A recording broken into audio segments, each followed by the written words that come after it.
Bonsoir à tous, très heureuse de vous retrouver pour cette nouvelle édition de SOS Parents. Les élèves du primaire et du secondaire ont renoué avec les salles de classe après plusieurs mois d'interruption en raison de la pandémie de Covid-19, une reprise dans des conditions inédites, assortie au dispositif sanitaire, système de mi-temps, pas de cantine, cours en ligne, ce qui impose de nouvelles habitudes et attitudes. Entre inquiétude et impréparation, parents et élèves essayent tant bien que mal de s'adapter. Dans ce contexte, comment gérer afin de permettre aux élèves de partir du bon pied? On en parle en première partie de cette édition avec nos invités. Les jambes arquées, aussi connues comme genoux varom, une posture souvent observée chez les bambins qui font leur premier pas.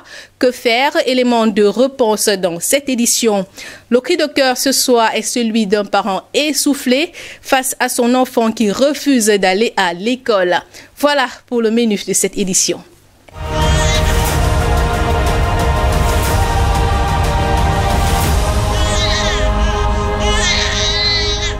Mesdames, Messieurs, merci d'être avec nous. L'émission, c'est SOS Parents. Retrouvez-nous tous les mercredis à 21h sur cette antenne. Ce soir, on s'intéresse à la rentrée scolaire au Cameroun dans un contexte spécial. La Covid-19 étant toujours une réalité. De ce fait, l'application des mesures barrières est une priorité. Comment réussir sa rentrée dans ce contexte inédit? On en parle avec Monsieur Ndoupoint. Isiaka Ndoupoint, il est enseignant. Bonsoir, Monsieur Ndoupoint. Bonsoir, Adi, et merci de l'invitation.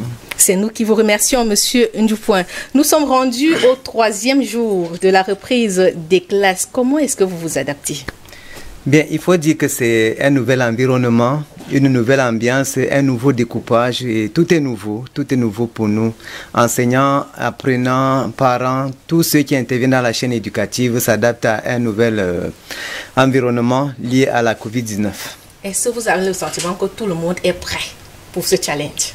Tous les acteurs de la chaîne que vous avez cités. Pour dire vrai, non, puisque le Covid lui-même ne s'est pas annoncé pour qu'on puisse se préparer. Donc tout le monde est dans la débrouillardise, on fait avec, comme on dit au quartier. Donc, mais on essaye quand même de rester en droite ligne des prescriptions sanitaires édictées par les hautes instances de l'État. Colin Bekatal est également avec nous. Bonsoir Colin. Bonsoir Di. Vous allez bien? Oui, très bien, merci. Vous étiez sur le terrain aux premières heures de cette rentrée scolaire. Vous avez réalisé un reportage avec le concours d'Alebias et Eva Kemfak.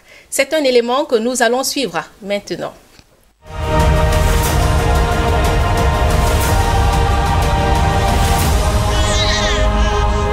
La rentrée scolaire 2020-2021 n'a jamais été aussi préoccupante au Cameroun.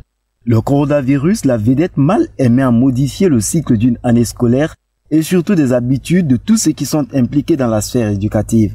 Le défi pour les encadreurs est d'accueillir et d'entretenir les élèves dans un cadre serein favorable aux études. Celui que doivent relever les parents n'est pas des moindres. L'école, c'est la reprise d'une vie collective, mais combien désormais truffée de barrières? Oui, l'école avec la Covid est régie par des principes fondamentaux que sont le respect des gestes barrières, le port du masque et une hygiène des mains.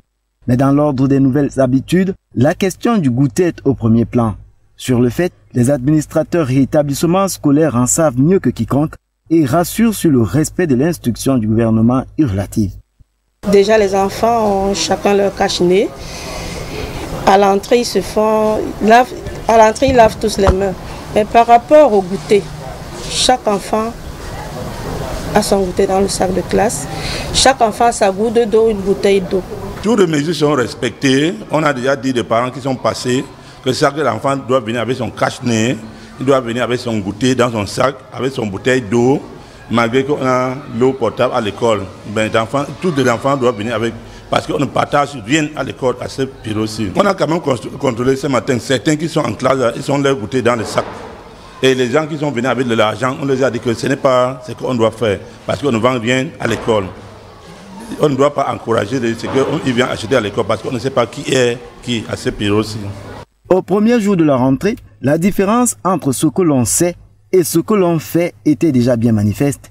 Des vendeurs de pain et autres friandises avaient pris d'assaut les cours d'école. Le dilemme pour les parents tient de ce qu'ils doivent ou pas continuer dans la logique plus ou moins contraignante du repas de l'école qui expose toutefois les enfants à une éventuelle contamination. Autre nouvelle mesure, la mi-temps. À peine a-t-on commencé que des récriminations font d'ores et déjà grand écho. Avec ce soleil de midi, ça va vraiment pénible pour nous de s'adapter. En classe de seconde C, nous faisons les mathématiques. Faire les maths sous le soleil, ce n'est pas du tout facile. Pour la santé de tous les élèves, les parents jouent un rôle essentiel. Ils s'engagent de fait à ne pas envoyer leurs enfants à l'école en cas de fièvre de 38 degrés Celsius au moins.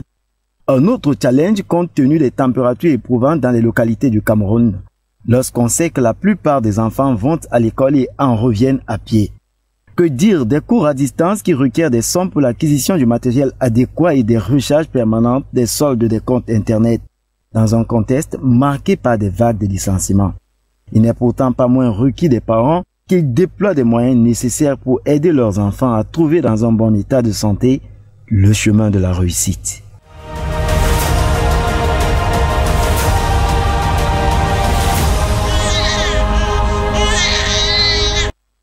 C'était là quelques clichés de cette reprise des cours en présentiel dans les salles de classe. Colombe Katal, vous avez touché du doigt l'ambiance de cette rentrée. Quel est le constat que vous avez pu faire? Oui, voilà. Le constat général est celui d'une rentrée scolaire bien différente de milliers autres, n'est-ce pas, que l'on est connu au Cameroun. C'est-à-dire qu'il y avait une ambiance de Covid, il y avait l'influence de Covid-19 dans les campus, dans des campus scolaires, des bacs, des points de lavage de mains qu'on n'a pas trouvé à la rentrée scolaire passée. Voilà, des enfants qui désormais devraient être munis de leur cache-nez. On a l'impression que chaque pas que l'on posait devrait nécessiter une certaine réadaptation à l'influence, n'est-ce pas, de la Covid-19. Ce qui ma foi n'était pas facile. J'ai vu une maman qui avait le cache-nez de son enfant, qui est venue accompagner son enfant et qui était tentée de retourner avec ce cache-nez. C'était un accessoire qu'elle soit partie de la maison qu'elle a acheté chemin faisant. Il a fallu qu'on lui rappelle que, mais madame, c'est le cache-nez de l'enfant qui ne peut pas y aller. On comprend que ça ne rentre pas à coup sûr, n'est-ce pas, dans ses habitudes. Pour le moment, c'est la rentrée et la Covid.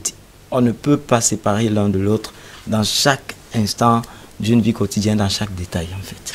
Colombe Katal, à votre avis, quelles sont les chances pour que les parents se conforment à ces nouvelles mesures? Des chances? De toutes les façons, ils n'ont intérêt qu'à se donner toutes les chances. Parce que le principe est là. On dit que la loi est dure, mais c'est la loi. Ça ne relève plus de ce qui est facultatif. C'est une obligation, bien que ce soit difficile. La bonne nouvelle tient de ce que les êtres humains ont été créés avec, n'est-ce pas, cette aptitude, cette capacité d'adaptation. Ça va prendre du temps, mais je suis persuadé qu'au bout du premier trimestre, il y a des choses que les parents feront désormais avec un peu plus de facilité. Mais ce ne sera vraiment pas du tout facile. Parce que quand j'essaie un peu de voir, dans le cas de la mi-temps qui a été évoqué, il y a des enfants qui sont conduits, des petits frères qui bénéficient, n'est-ce pas, de la conduite, de la protection des aînés. Bon, maintenant, s'il arrive que le programme les divise, que le petit doive aller le matin et puis peut-être le grand frère le soir, c'est un poids de plus. C'est un désagrément tant pour les deux enfants que pour les parents qui doivent désormais se plier à d'autres contraintes, essayer de créer d'autres solutions, d'autres réadaptations pour pouvoir résoudre cette équation. Et c'est juste un parmi tant d'autres qu'il faudrait qu'ils rencontrent. Des petits-enfants même. S'il faut rester toute une journée avec un cache-nez, toute une journée durant, c'est pas du tout facile. Et nous savons combien est-ce que pour des enfants qui ont du mal, ça existe, il y a des enfants qui, n'est-ce pas, ont du mal à aller à l'école. Il arrivait qu'on négocie avec quelques pièces. On savait que la perspective d'acheter un bonbon à l'école flattait. Bon, aujourd'hui c'est différent. Même si on met quelque chose dans la gourde, voyez-vous, c'est des choses que nous faisions déjà autrefois. Mais Il n'y a plus cette plus-value de dire que, tiens, tu vas acheter tel ou tel. De toutes les façons, la somme de tous ces changements-là seront un peu difficiles, mais pas impossibles. Il va de soi que, qu'on le veuille ou pas, une fois que le train est lancé, il faut bien qu'on arrive à la gare. Donc, les parents devront seulement tout faire pour pouvoir s'adapter. Merci Colin, au plaisir de vous retrouver la semaine prochaine. Bien sûr, nous y serons. Monsieur Ndjoupouin, on a vu tout à l'heure dans le reportage des enfants qui se plaignaient déjà dès le premier jour du soleil de plombe. Est-ce que cela pourrait avoir une répercussion sur leur concentration en classe? Oui, il faut dire qu'ils se font un peu capricieux, il faut le dire ainsi. Parce qu'en temps normal, ils y allaient le matin et le soir. Donc ce soleil n'a pas changé de position.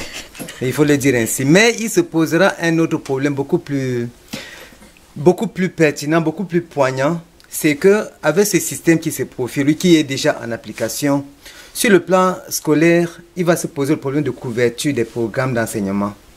Avant, c'était 8 périodes, 7 périodes, 9 périodes parfois dans certains établissements. Maintenant, on en est réduit à 4 ou 5.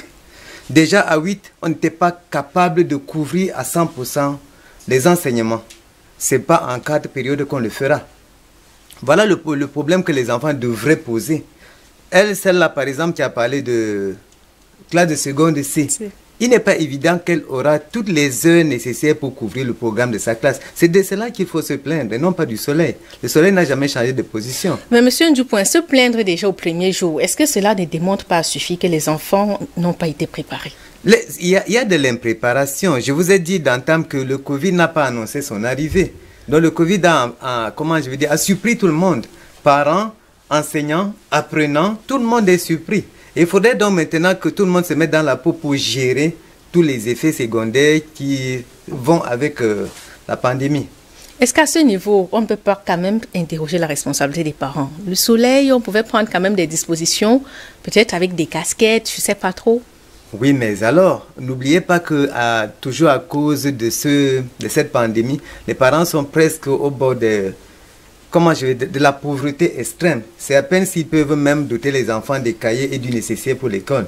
S'il faut maintenant ajouter à cela parapluie, parasol, casquette, c'est pas toujours évident avec ces enfants qui vont les oublier même dès le premier jour à l'école. Ce qu'il faut, à mon sens, c'est de continuer à encourager ces enfants à s'adapter aux intempéries ou bien au climat qui est parfois acariâtre. Il faut qu'ils s'adaptent. C'est ça la solution, à mon sens. Notre deuxième invitée nous a rejoint, Madame Micheline Samé, bonsoir. Bonsoir Adi, bonsoir Monsieur Ndjoupouin. Vous êtes coach des parents, merci d'être encore avec nous ce soir. Dites-nous, qu'est-ce qui a retenu votre attention dès les premières heures de cette rentrée scolaire? C'est une scène que j'ai vécue. Je suis allée dans un lycée et puis effectivement la barrière était fermée et il fallait avoir le masque pour entrer. Alors, j'ai vu une scène qui m'a marqué. Une jeune fille arrivée, elle n'avait pas de masque. Alors, ce qui se passe, c'est qu'elle fait signe à sa copine qui est de l'autre côté de la barrière, c'est-à-dire dans le lycée. Elle lui demande de lui lancer son masque pour qu'elle porte pour pouvoir traverser la barrière, entrer dans le lycée et remettre le masque à son ami. La scène m'a amusée, ainsi que d'autres parents qui étaient là, mais ça m'a interpellée pour dire que effectivement, il y a un problème. Oui, il y a une instruction gouvernementale, mais on a vraiment besoin d'être formé dans l'application de ça. Donc, ce qui m'interpelle, c'est que effectivement, on a besoin de formation, qu'on soit parent ou enfant. Parce que l'enfant ne mesure pas quand même la portée la gravité de cet acte. Voilà. Les enfants, coach Samé, dorénavant, ils vont passer plus de temps à la maison. Monsieur Ndjoupouin l'a souligné tout à l'heure, juste 4 heures de cours par jour. Ouais. Comment gérer pour que l'enfant profite au maximum? C'est un problème de préparation. C'est un problème d'organisation. Ce qui est certain, c'est qu'il faut que l'enfant soit occupé. Qu'il soit occupé à l'école ou ailleurs, il faut qu'il soit occupé. Et c'est aux parents de meubler ce temps. Parce que si on laisse l'enfant seul, il va se laisser aller à ce que la société lui propose. Ça veut dire que s'il a à sa disposition, je ne sais pas, la télévision, il va s'occuper à la télévision. Aujourd'hui, nos enfants ont à leur disposition les téléphones, les ordinateurs avec Internet. C'est ça qui va l'occuper. Donc, il faut que le parent lui-même réfléchisse à comment meubler le temps que l'enfant va passer à la maison. Ça veut dire que le parent a lui-même besoin d'être éduqué sur les conséquences de ce qu'il va proposer, à quel moment et autres, c'est tout un autre coaching. Mais il faut savoir que le parent a besoin d'être éduqué sur la façon de meubler le temps des enfants. Mais coach Sabel, la mesure a été quand même annoncée quelques semaines avant la rentrée. Ouais. Les parents ont quand même eu un peu de temps pour réaménager leur emploi de temps. Oui, c'est vrai. Mais il faut reconnaître, comme quelqu'un l'a dit ici avant moi, que vraiment, cette situation nous a surpris. On est préparé comme on peut, mais on n'est jamais vraiment préparé. On n'est jamais entièrement préparé. Donc, les parents doivent avoir cette ouverture d'esprit de pouvoir réajuster par rapport à la situation. Bon, cette jeune fille, pourquoi est-ce qu'elle arrive devant le portail pour demander le cache-nez de sa voisine, de sa copine? Bon, est-ce que les parents ont veillé à ce qui est le cache-nez? Moi, personnellement, j'ai des enfants et plus d'une fois, j'ai attrapé mon enfant au portail pour dire, mais voici le cache-nez qui est resté ici à la maison.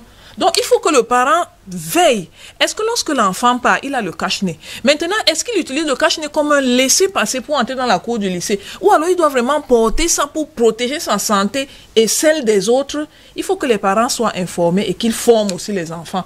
Oui, cela a été annoncé avant, mais la vérité, c'est qu'on est toujours dans le processus de compréhension même, en fait.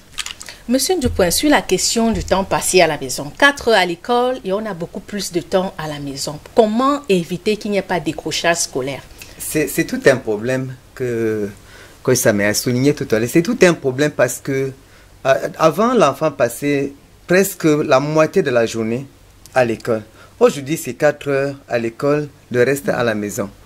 Il y a des familles dans lesquelles le père sort, la mère sort, il n'y a plus personne à la maison.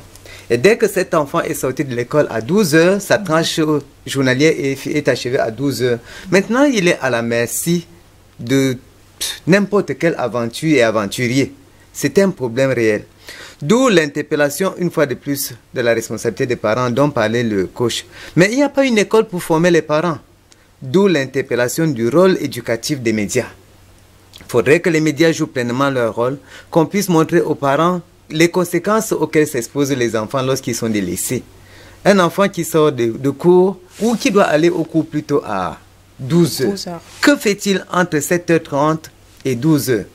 Il est libre, il peut vaquer à tout ce que la société lui offre comme opportunité. Et puis, finira-t-il même par aller à l'école à 12 heures? Toute la question est là. Une fois de plus, à mon sens, la responsabilité des parents est interpellée, interrogée. La responsabilité de M. Dupont, on a des parents qui nous écoutent, qui sont déjà dépassés dès les premiers jours. Quelles sont les clés? Comment est-ce qu'ils doivent meubler ce temps? Est-ce qu'il faut donner des devoirs à l'enfant? Est-ce qu'il faut suivre à la lettre ce qui se passe à l'école? Est-ce qu'il peut refaire un autre programme à la maison, un autre programme d'études? Absolument. Il faudrait que le parent soit organisé. C'est une question d'organisation. Le coach nous l'a souligné tout à l'heure. C'est une question d'organisation. Il faudrait que le parent se sente alors véritablement l'un des maillons essentiels de la chaîne éducative. Parce qu'avant, le parent il s'est contenté d'accoucher et de trouver en l'école un dépotoir. D'ailleurs, quand le Covid durait, on dit « Ah, mais que la rentrée arrive et que vous laissez les gens respirer. » Non, il est temps maintenant que le parent se sente fortement impliqué dans la chaîne éducative, qu'il assume aussi sa part de responsabilité, son rôle dans cet orchestre qui consiste à éduquer l'enfant. Mais il faut établir un emploi de temps de la maison. Il faudrait veiller. La téléphonie est là. Il faudrait qu'on sache, par exemple, que l'enfant est à la maison, qu'on appelle. Qu'on dit, mais par exemple, en mode vidéo, qu'on voit où tu es, etc. Il faut qu'il y ait, je ne sais pas, d'une manière ou d'une autre, il faut qu'il y ait le contrôle des parents. L'implication des 3 maillons, à savoir l'apprenant, l'école et le parent, est ici encore sollicitée. Si un maillon seul échoue, toute la chaîne est grippée. Mais Monsieur Dupont, vous parliez déjà des téléphones portables. On a également les cours en ligne qui sont instaurés. Est-ce que c'est à la portée de tous les élèves? Ce n'est pas à la portée de tous les élèves. C'est vrai, c'est une des injustices que nous avons soulignées. Dans les villages, dans les coins reculés de la République, il y a des zones où tu peux même avoir le téléphone, mais tu n'as pas de connexion, comme on dit. Et il y a même des familles qui sont pauvres, qui ne peuvent même pas au chef de famille s'offrir un téléphone. À plus forte raison, un téléphone Android, autant pour moi. Donc, c'est un problème. Ce mode de fonctionnement, ce mode de transmission des connaissances est quelque peu, je vais dire, sélectif. C'est un mode sélectif. Et en ce sens, ce n'est pas donné à tout le monde d'en profiter. Comme sa mère, ces cours en ligne, comment est-ce qu'on gère avec les enfants? Est-ce qu'il sera question pour ceux qui auront la possibilité d'avoir un téléphone portable et de suivre ces cours, de donner le téléphone à l'enfant, de le laisser suivre les cours ou de l'assister? La première des choses qu'il faut savoir, c'est que les cours en ligne n'annulent en rien les cours en présentiel. Ça veut dire que les cours en présentiel vont se passer habituellement, comme d'habitude. Et puis, les cours en ligne, les cours en présentiel vont avoir lieu. Et les cours en ligne vont venir, je vais dire, en complément. Ça veut dire que le parent qui est assez pauvre pour ne pas pouvoir se payer les cours en ligne a au moins la base pour l'année scolaire de son enfant. Les cours en ligne viennent en complément parce que le temps que l'enfant devait passer à l'école étant réduit, la somme de connaissances qu'il devait avoir est aussi réduite du fait qu'il n'y a plus le temps pour ça. Et là, les cours en ligne viennent donc en complément. Maintenant, concrètement, comment ça va se passer? Il n'y a pas une façon universelle. Standard. Pour certaines structures, on prend contact avec le parent et puis on donne des devoirs à distance. On donne les devoirs, l'enfant fait le devoir, il renvoie, l'enseignant virtuel, entre guillemets, corrige avec les explications, il renvoie. C'est une possibilité. Une autre possibilité, c'est de mettre les enfants en groupe. Et puis mettre maintenant, bon, je sais pas, sans publicité, utiliser Zoom. Il y a la possibilité de se connecter tous sur Zoom. Et puis l'enseignant virtuel donne le cours. Tous les enfants qui sont là suivent le cours. Et puis c'est assez interactif parce que là, l'enfant peut dire à tel endroit, je n'ai pas bien compris, c'était pas très clair. L'enseignant va réajuster par rapport aux besoins des enfants. Donc il y a la possibilité de suivre l'enfant seul. Il y a la possibilité de suivre l'enfant en groupe. Maintenant, il y a des établissements qui s'entendent avec des formateurs pour utiliser d'autres formules, mais ça, c'est les plus usuels. Kosameh, comment est-ce qu'on va amener les enfants à comprendre qu'il va falloir juste se concentrer sur le nécessaire une fois qu'on aura la tablette en main? Bon, vous savez... Pour éviter les dérapages, qu'on se retrouve sur Facebook, sur WhatsApp, à échanger dans des groupes d'amis. Vous savez, éduquer l'enfant a plusieurs phases, à plusieurs étapes. Il y a une étape qui consiste à parler à l'enfant, à lui donner des connaissances, à lui vendre votre idée. Ça veut dire qu'à l'amener à comprendre pourquoi c'est comme ça. Mais il y a une autre phase qui est la phase de répression, où vous allez vous imposer pour que l'enfant adopte ce que vous dites d'abord en automate. Et puis au fur et à mesure qu'il va grandir, il va comprendre que non, ce que papa disait là, il avait raison de me mettre la pression pour que je fasse ça. Ça veut dire que le parent va devoir surfer entre les deux. Dans un premier temps, il va devoir expliquer à l'enfant que les données ont changé, mais la finalité, elle n'a pas changé.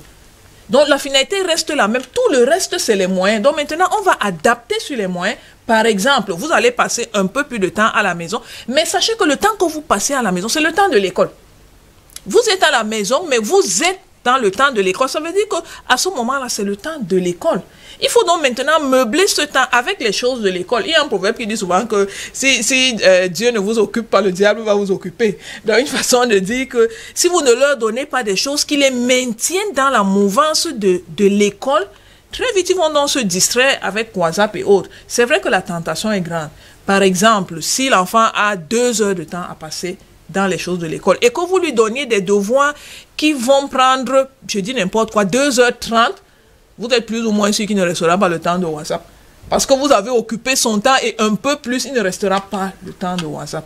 Donc ça demande vraiment une réorganisation, une certaine ouverture d'esprit, une faculté d'adaptation, mais on peut y arriver.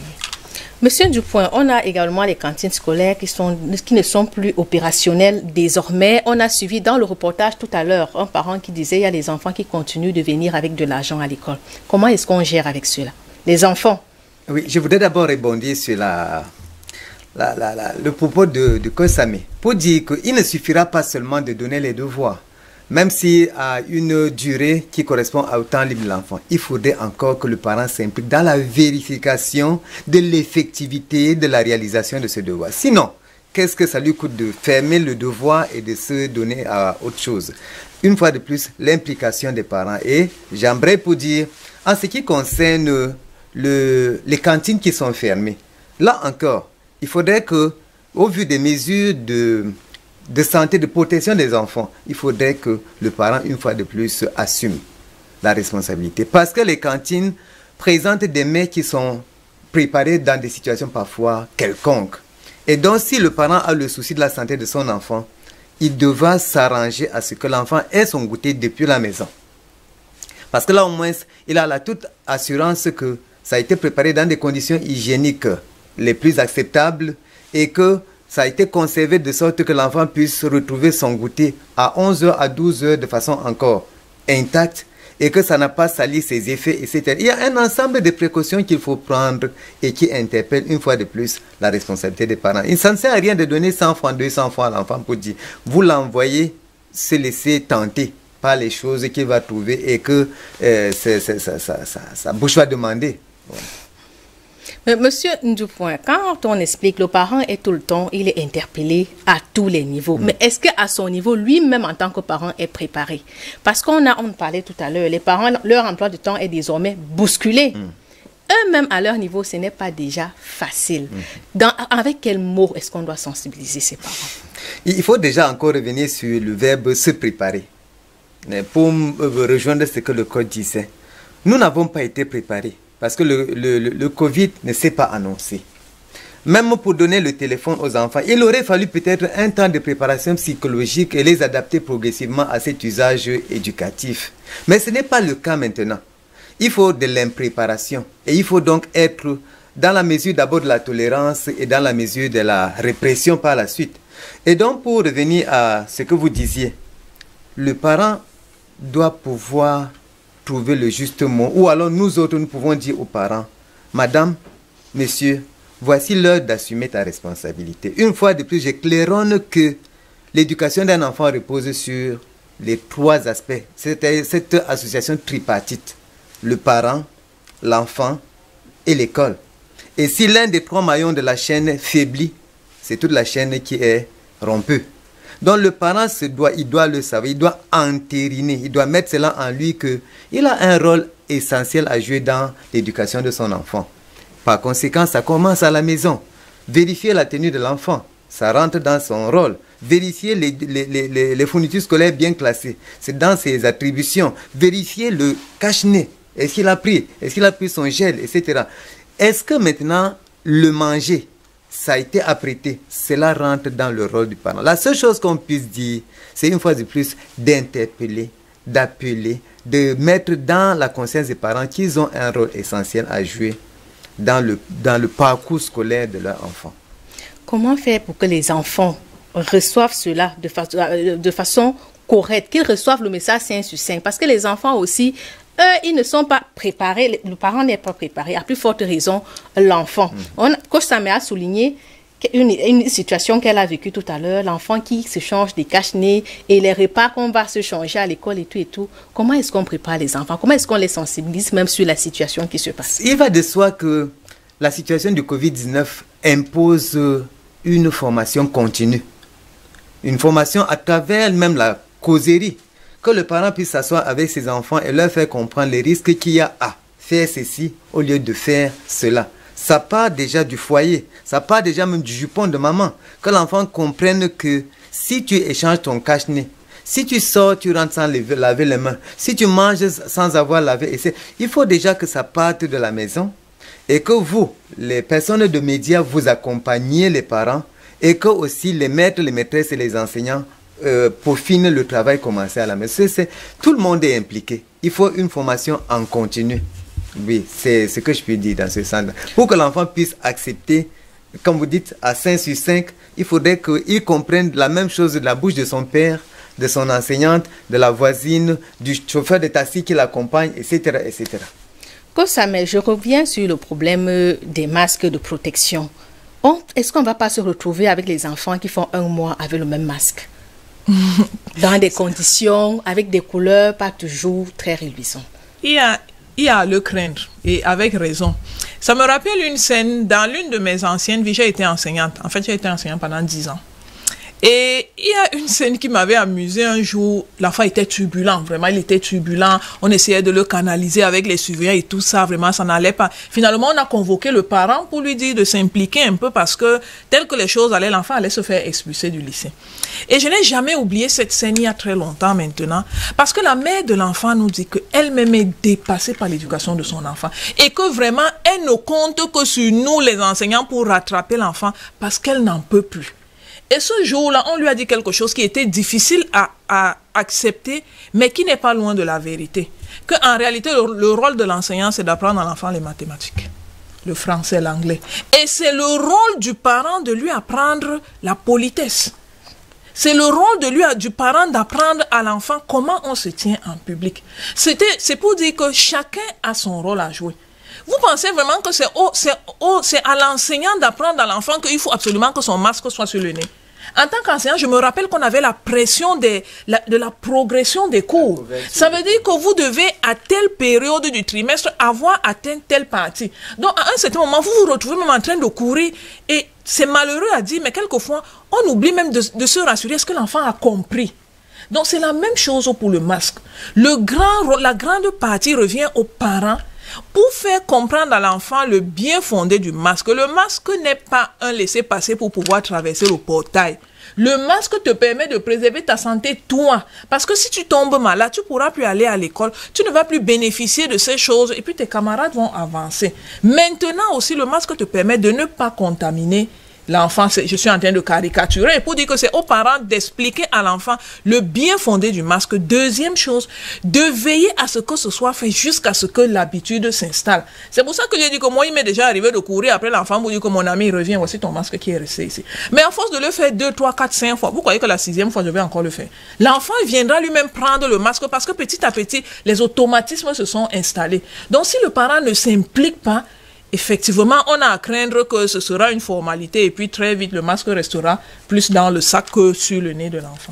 Monsieur Dupont, vous vouliez rebondir? Oui, je voulais rebondir pour ajouter de l'eau à son moulin et dire qu'il y a eu ce phénomène de relâchement qui a été constaté partout.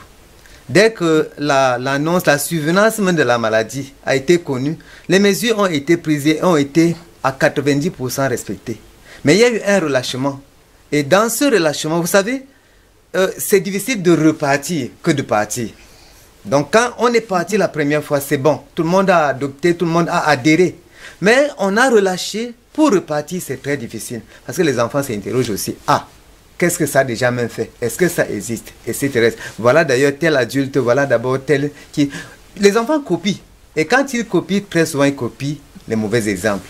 C'est ce que je voudrais ajouter. Les parents doivent prêcher par l'exemple. Exactement, exactement. Les parents doivent prêcher par l'exemple. Parce que l'enfant est un bon copieur. C'est un bon copieur et il copie chez le voisin le plus proche qui est le parent. Monsieur Dupont, c'est clair que les parents doivent mouiller le maillot. Quelles sont les clés? Sur quoi est-ce que les parents peuvent se positionner pour assurer une réussite de l'année scolaire aux enfants? Bien, la réussite d'une année scolaire, ça relève d'une contribution de toute la société entière. Et dans cette société entière, je mets le parent, je mets l'enfant, je mets l'éducateur, je mets le chauffeur de taxi, je mets le voisin, etc. Le parent, quant à lui, quelle est sa mission, quelle est sa contribution pour la réussite de l'enfant? Ça commence d'abord par doter l'enfant du nécessaire pédagogique, parce que c'est un guerrier qui va au front, il peut y aller sans armes. Et ça, c'est d'une chose. Une autre chose, c'est que le parent doit veiller.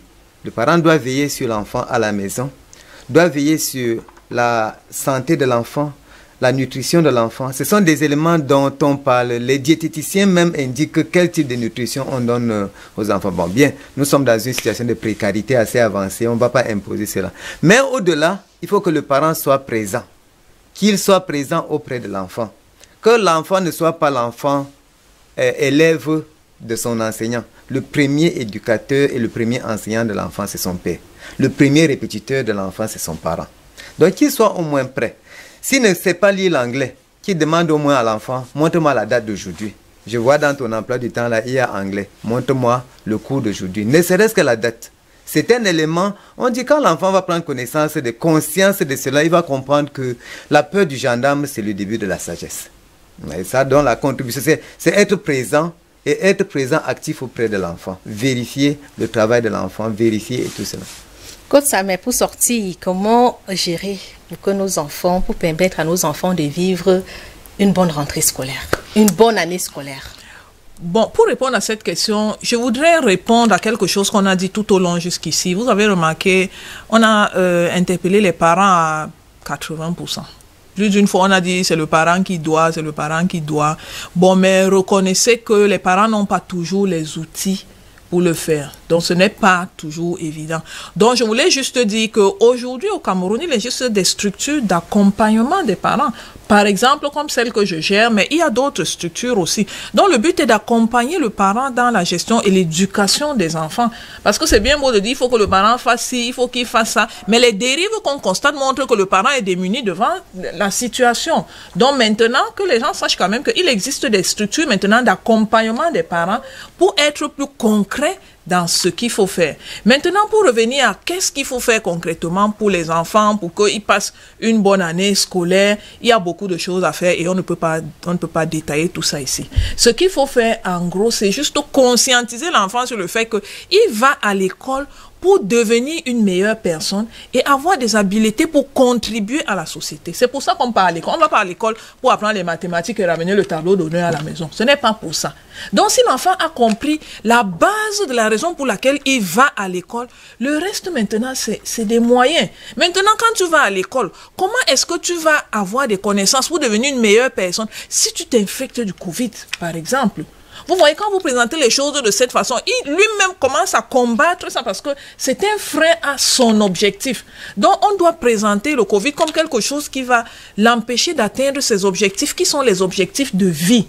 Si on présente ça comme ça, l'enfant va comprendre du mieux qu'il peut. Évidemment, vous allez tenir le langage de l'enfant selon sa tranche d'âge. Vous allez utiliser les termes qu'il peut comprendre. Mais l'idée, c'est que l'enfant comprenne que le parent fait sa part d'acheter le cahier, payer la pension et tout ça. Mais que lui-même fasse sa part de se mettre dans les conditions où il peut profiter donc, de toutes ces opportunités qu'on lui donne et que certains autres enfants n'ont pas, il faut le dire.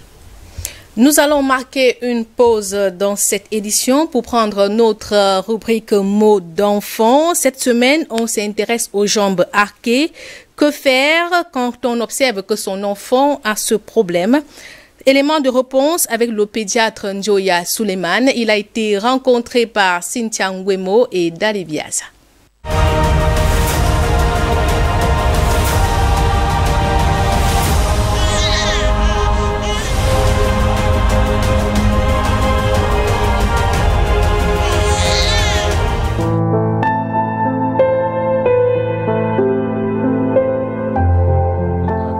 Ce sont des pathologies de la position, on appelle seulement les malpositions des pieds. Ils peuvent être, comme on dit, courbés, arqués. On appelle ça les pieds varum, c'est-à-dire c'est rond. Ou bien ils peuvent entrer en forme disque, on appelle les pieds vagum, c'est-à-dire c'est là, comme ça. C'est avant à l'intérieur. Voilà, à l'époque, nous très jeunes, on appelait ça, quand tu as les pieds comme on dit que tu es ma bongo. Voilà, d'autres avaient les pieds comme ça, on a eu la pied en forme de roue. C'est chez un enfant. Ça peut être une maladie, ça peut être un rachitisme, par déficit de vitamine D chez l'enfant. C'est un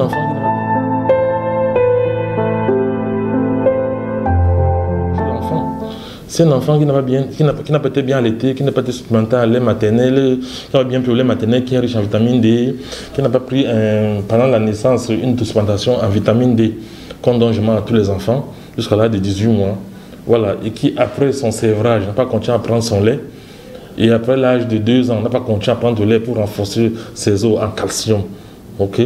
Là maintenant, il paraît que les enfants souvent aussi qui sont de gros poids, dont la masse corporelle pèse sur les os, qui ne tiennent pas encore, qui ne sont pas encore solidifiés, il peut avoir cette déformation des pieds. Mais généralement, quand tout est pris en charge, consulté et qu'on a bien supplémenté, tout se remet en place rapidement. Je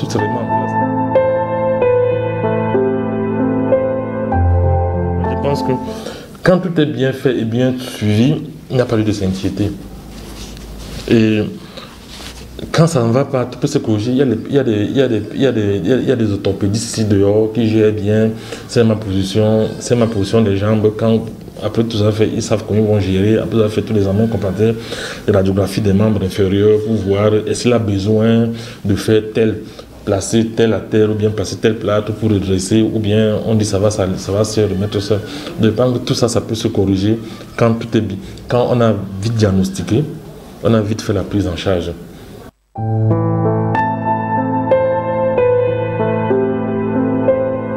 En place. Ici, c'est un rachitisme, c'est-à-dire qu'un déficit en vitamine D, voilà, un déficit en vitamine D qui a beaucoup rachitisme chez l'enfant, ça se corrige, ça se soigne à l'hôpital. On vient, on le consulte, on voit, on pose le diagnostic de telle ou telle pathologie et on gère ça. Il y a des bilans qu'on fera à l'enfant pour voir si tel élément ou tel élément manque. On pourrait faire un bilan ionique, on va dire peut-être la calcémie, la magnésémie, et faire certains examens pour voir est-ce que santé de calcémie bien, est-ce que l'enfant s'y prend bien son lait, est-ce qu'il a vraiment plus le lait, est-ce qu'il a bien, s'il fait bien sa diversification, est-ce qu'il est bien alimenté. En fonction de ça, maintenant, on saura pouvoir corriger et remettre les choses en place. Et ne pas attendre au quartier, aller faire les massages au quartier traditionnel et tout ça, parce que généralement c'est ça, il y a envoyé pas tant de masse au quartier. Or, celui qui masse au quartier n'a pas l'expertise du médecin, qui va voir et demander que fais-moi telle chose, fais-moi tel examen, bon, je veux voir. Et c'est vraiment ça, d'éviter vraiment d'aller commencer à faire des massages par rapport au quartier, que de venir à l'hôpital pour qu'on fasse le suivi et voir vraiment ce qu'il faut faire pour corriger ça. Bon, il y a bien qu'il y a des villages qui n'ont pas accès, des parents qui n'ont pas accès à tous ces hôpitaux, avec tous ces spécialistes. Ils ont les masters traditionnels là, qui arrive à les gérer. Je ne sais pas, mais il faut gérer, il faut se manquer ça, mais après il faut voir, est-ce que en faisant ça, quand il a géré tout ça, est-ce que tout sera aligné? Vous allez voir, certains vont gérer l'autre, après vous allez voir un enfant, une jambe est plus longue que l'autre, et une jambe est plus longue que l'autre, et puis il marche, montant, il grimpe, il descend, vous voyez un peu. Voilà, donc c'est ça. J'aimerais qu'il faut venir à l'hôpital pour faire des examens, et on voit, et avant de penser à tout ça. Et s'il faut faire un massage, il y a les kinésithérapeutes qui sont là formés pour ça, pour gérer ça. Il y a qui sont là pour gérer ça. Il y a bien que aussi les kinésithérapeutes traditionnels qui gèrent aussi ça. Mais ils ne gèrent pas ça avec leur discipline qui a été formé pour ça. Peut-être là-bas, sur le plan traditionnel, on ne sait pas de fils en père. Le père faisait, son enfant le suivait, l'enfant suit, il a vu, il a aussi mon père, quand c'est comme ça, il faisait comme ça. Mais nous, là, sur le plan médical, la médecine moderne, ici, là, on dit, on gère à l'hôpital et puis on voit comment ça se passe.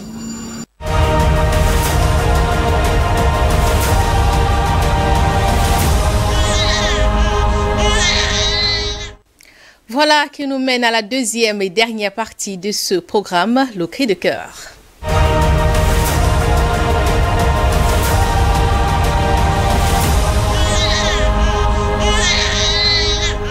Cette semaine, c'est un parent bouleversé qui nous a écrit. Je vais tout de suite vous lire sa correspondance. Bonsoir Adi, bonsoir aux invités. Je suis Madame Annie, mère de 2 enfants. Excusez-moi de poser une telle problématique aussitôt, juste en début d'année scolaire, mais je suis désemparée. J'ai déjà tout essayé en vain. Je m'en remets à vous ce soir dans l'espoir d'avoir une solution à mon problème. Mon fils aîné refuse d'aller à l'école et il a 7 ans. Il a 7 ans et passe au cours préparatoire. Chez moi, la reprise des classes est un cauchemar. Cris, pleurs, colère rythment mes matinées. L'année dernière, c'était pareil. Nous usons de toutes sortes de flatteries. Parfois, ça marche, parfois pas. En tant que mère, ça me pèse sur le cœur. Ces notes ne sont pas pourtant mauvaises à l'école. Je ne comprends pas pourquoi il oppose autant de résistance. J'ai le sentiment que le milieu scolaire est une source d'angoisse pour mon fils. J'aimerais le voir enthousiaste le matin comme les enfants de son âge quand ils vont à l'école. Aidez-moi à comprendre cette situation qui me tracasse. Est-il normal qu'un enfant de cet âge refuse catégoriquement d'aller en classe?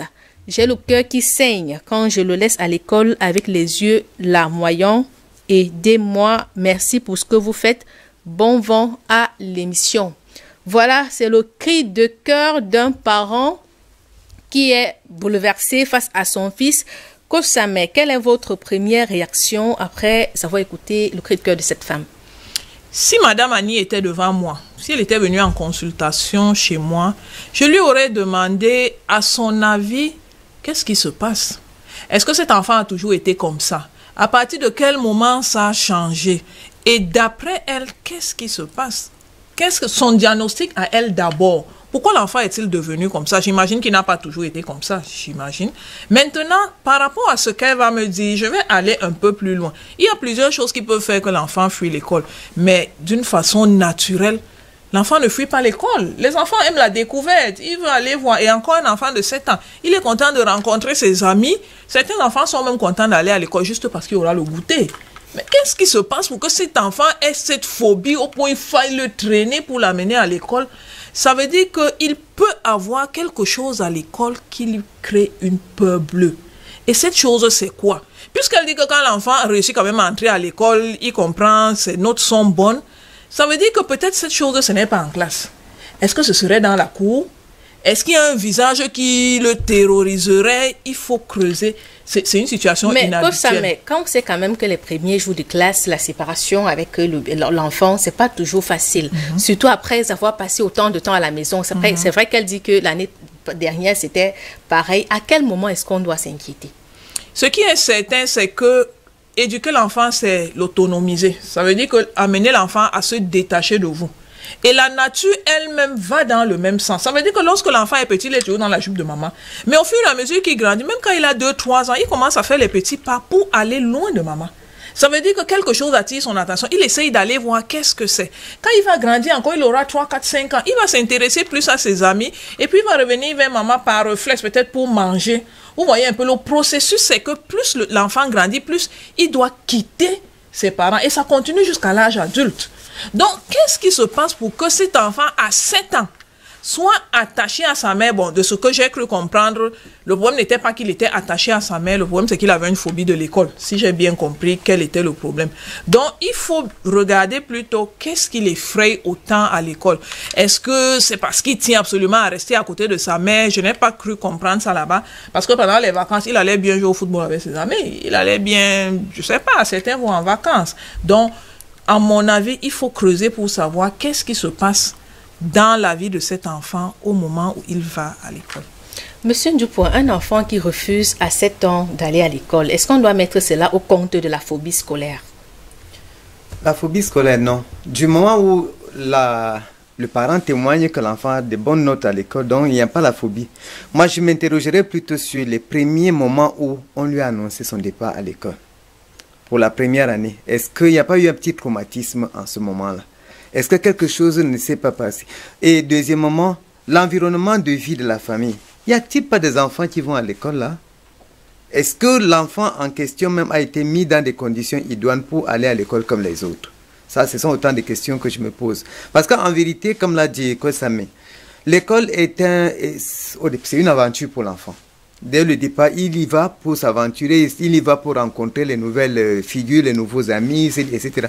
Qu'est-ce qui peut expliquer qu'un enfant de cet âge soit plutôt réfractaire, soit plutôt opposé à l'idée de l'école? Il faut creuser. Il faut voir si la première annonce faite à l'enfant du désir d'aller l'inscrire dans une école n'a pas été traumatisant pour lui. Au point où chaque fois que l'année nouvelle commence, ça réveille ce traumatisme-là.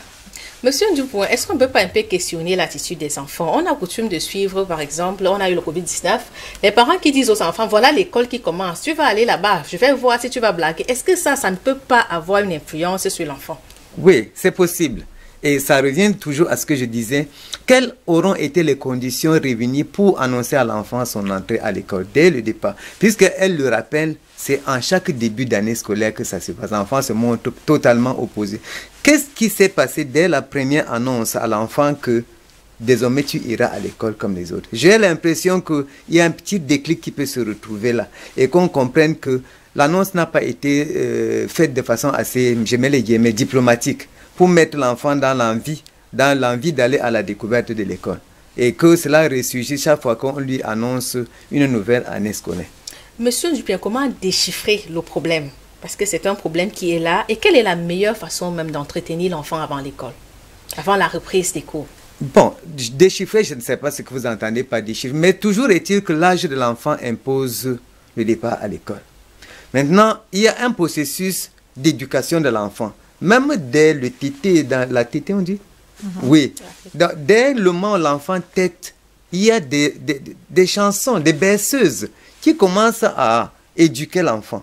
Dès cet instant, on éduque l'enfant progressivement et chaque année qui passe, chaque mois même qui passe, commence à dire à l'enfant que bientôt tu vas cesser de téter, bientôt tu vas ramper, bientôt tu vas marcher, donc tu vas t'éloigner de moi. Il y a un ensemble d'éléments, processus, étapes qu'on doit suivre pour pouvoir faire comprendre à l'enfant qu'un jour tu vas devenir grand garçon et tu vas t'en aller. C'est cet ensemble-là qu'il faut commencer dès le sein de maman. Tout ça, mais vous allez parler tout à l'heure de l'environnement. Est-ce qu'il faut questionner ses relations avec ses camarades, avec les enseignants? Est-ce qu'à un moment, il n'y a pas eu quelque chose qui l'aurait heurté? Bon, forcément, il y a quelque chose, puisque tous les enfants ne réagissent pas comme ça. Maintenant, on commence à voir le quelque chose là. Ça va demander une implication un peu plus que demander à l'enfant comme mon ami, qu'est-ce qu'il y a? Pourquoi tu ne veux pas aller à l'école? Ainsi de suite. Quelquefois, les parents doivent aller à l'école. C'est vrai que ce n'est pas évident. Il y a le patron, on ne nous donne pas la permission, ainsi de suite. On est obligé d'envoyer la ménagère. La ménagère aussi n'a pas la même implication émotionnelle que la personne qui a accouché son enfant. C'est pas toujours ça. Mais à un moment, le parent de l'enfant doit trouver un temps, même si c'est à la pause, qui trouve un moment pour aller voir, rencontrer physiquement l'enseignant, poser des questions. Et les quelques parents qui ont fait ça, quelquefois ont été étonnés qu'on leur présente leur enfant sur un jour qu'ils ne connaissent absolument pas. Donc le fait d'arriver à l'école vous permet de voir l'environnement. Est-ce qu'il y a même un enfant qui est trop grand dans la classe là? Vous êtes sûr que ce n'est même pas cet enfant là qui terrorise celui-ci là? Peut-être qu'il n'a pas le courage de dire. Peut-être que lorsqu'il arrive à l'école, le maître le fouette trop et puis il y a quelque chose. Donc il faut que le parent, au-delà de demander à l'enfant comme mon ami, qu'est-ce qui se passe? Dis-moi, qu'est-ce qu'il y a? Il faut que le parent lui-même aille à l'école et quelquefois poser honnêtement le problème à l'enseignant. Ton ami, si je comprends pas ce qui se passe, chaque fois qu'il faut venir à l'école, il pleure, qu'est-ce qu'il y a? On ne sait jamais, les pistes peuvent venir aussi de là. Donc ce sur quoi je veux insister, c'est l'implication du parent de près dans la scolarisation de son enfant. Il doit connaître le nom de l'enseignant, accessoirement il doit avoir même son numéro de téléphone, et puis de temps en temps qu'il aille le saluer, même si au Cameroun c'est saluer entre guillemets, vous me comprenez, mais il faut que le parent aille et qu'il ait une relation de proximité avec la personne qui enseigne son enfant. Ça permet que l'enseignant lui dise certaines choses qu'il ne connaît pas, et quelquefois la clé peut être là. Monsieur Ndjoupouin, vous vouliez réagir? Oui, je voudrais réagir pour dire, en vérité, que ça me souligne là, le problème de collaboration entre le parent, l'institution scolaire et l'enfant. Parce que quand je dis l'institution scolaire, ce n'est pas simplement la personne de l'enseignant, mais la personne du directeur, du proviseur, du surveillant général, etc. Mais aussi l'environnement structural, les infrastructures, les camarades et tout cela. Il faudrait que le parent qui est véritablement inquiet cherche solution à son inquiétude, qu'il aille vers ce milieu qui reçoit l'enfant. Ce milieu qui fait tant peur à l'enfant, peut-être que le problème se trouve là-bas. Mais il faut qu'il s'approche, qu'il demande même à ses camarades, mais mon fils, vous le voyez souvent parler avec qui? Et là, il peut approcher celui-là de côté pour lui dire, mais comment tu fais pour que ton ami soit content? Qu'est-ce il aime l'école, déjà il commence. Donc, il y a un ensemble de choses qu'il faut vérifier parce que c'est un problème, il faut aller peut-être interroger la psychologie, voilà, pour trouver solution à ce problème. Monsieur Ndjoupouin, la mère dit que pour essayer, pour la mener, elle flatte parfois. Parfois, elle y va de force, elle l'oblige à partir. Est-ce que c'est la bonne méthode? Flatter, c'est la bonne méthode. Y aller de force, ça va faire, l'enfant peut même se braquer pour toujours. Il faut flatter, il faut trouver la bonne mesure. L'enfant de 7 ans est encore assez malléable. Plus il grandit, plus il garde cet esprit, plus il devient difficile avec l'école. Donc, à mon sens, il faut flatter. Il faut flatter, mais surtout, il faut faire le pas vers l'école. Il faut faire le pas vers l'établissement, vers les enseignants, vers les camarades, vers l'administration même, pour s'enquérir de la situation de l'enfant. Côte Samé, pour sortir, vous vouliez réagir, allez-y. Oui, c'était pour compléter ce qu'il dit, parce que il faut en plus aussi que le parent, non seulement le parent va s'impliquer dans l'école de l'enfant, mais ça va dépendre aussi de la façon dont le parent parle de l'école à la maison. Tout à l'heure, j'ai utilisé le terme vendre, que le parent doit vendre l'école à son enfant. Ça veut dire qu'il doit parler de l'école tellement en bien que l'enfant ait envie d'y aller. Si vous êtes à la maison toujours pour dire que quel est cet enseignant qui a fait écrire à la maison, à l'enfant, les maisons, et puis il n'a pas mis S. Hein. Cet enseignant ne voit même pas qu'il faut mettre S. C'est quel genre d'enseignant qu'on a dans ce pays, ainsi de suite. Lorsque vous dites ça, l'enfant entend.